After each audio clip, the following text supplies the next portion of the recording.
Okay, let's switch over to Fox. Kim Fox first. To Former speak of judge. one of those individuals who gets blamed a lot for Yes, things going on here. Yes. yes, and against former Judge Pat O'Brien. Um, First of all, I want to get your take. How do you make sense of what happened in the Smollett case?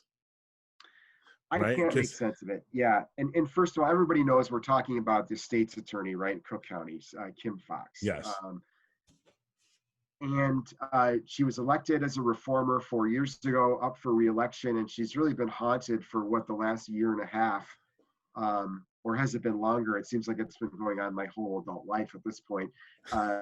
The Jussie Smollett case, which, in a nutshell, this actor who was in town filming claimed that he was the victim of a hate crime and that a noose was put around his neck one night, and then subsequently authorities accused him of staging the whole thing and charged him with essentially filing a false report. And so much has trickled out along the way, Tracy. I think the bottom line is that it was clear that some high-powered acquaintances of Kim Fox's contacted her about the case early on. She recused herself. Did she recuse herself fully? When exactly did she do that? The charges ended up being dropped against Jussie Smollett.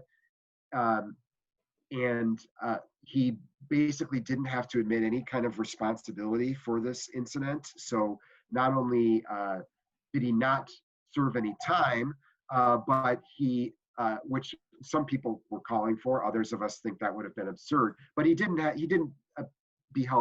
wasn't held to account anyway. That's what I'm trying to say. Subsequently, there was a special prosecutor assigned to look into the case. There's just there's still ripples of this politically going on all around town. So I'll stop right here for a moment. But the special prosecutor found that Kim Fox and her office did not do anything that was criminally wrong, but said there were substantial abuses of discretion, is the way that he put it. Basically, that they had made some bad decisions in the way they handled the case. And so now she's up for re-election. It's a heavily Democratic area, obviously. Only 2 Republicans have been elected state's attorney in the last 60 years.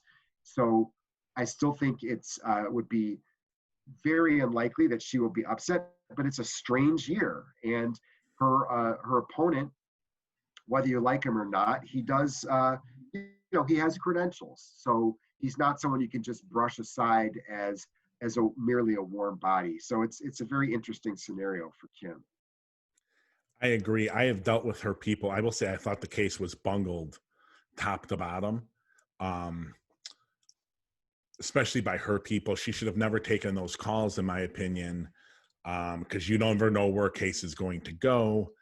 And I don't think imprisoning him made sense for what he did. I think the shame and ridicule and losing his job on the show and everything was enough punishment. But so I'm not worried about. But I think that it was a political mistake to not have him take some kind of responsibility, right? Some sort of plea on the record, would have been appropriate. I think, taking a step back from the details of the case, I agree with you. It's hard to argue the case was handled well. It was not.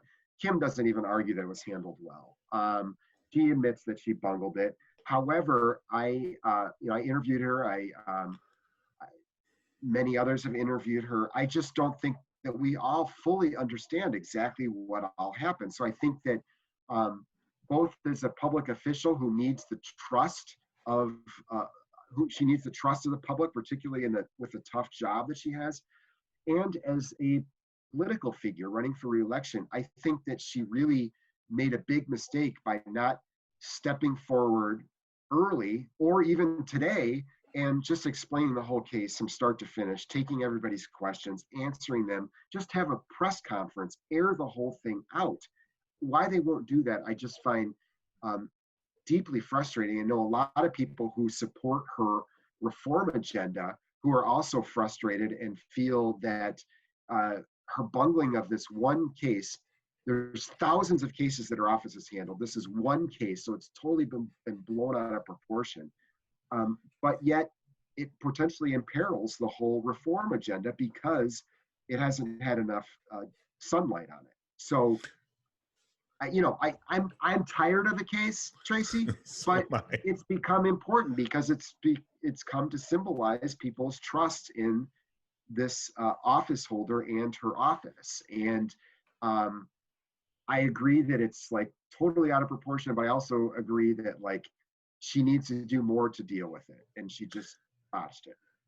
Yeah, and my feeling is it shows not so much corruption as incompetence, right? That's my problem. And bad judgment, yeah. And bad judgment, right? The whole thing, top to bottom. I think the outcome of him not going to prison was right, but everything between the occurrence and that was bungled. Even not making him accept blame, making him agree to not go in front of the cameras and claim complete innocence, was a big mistake.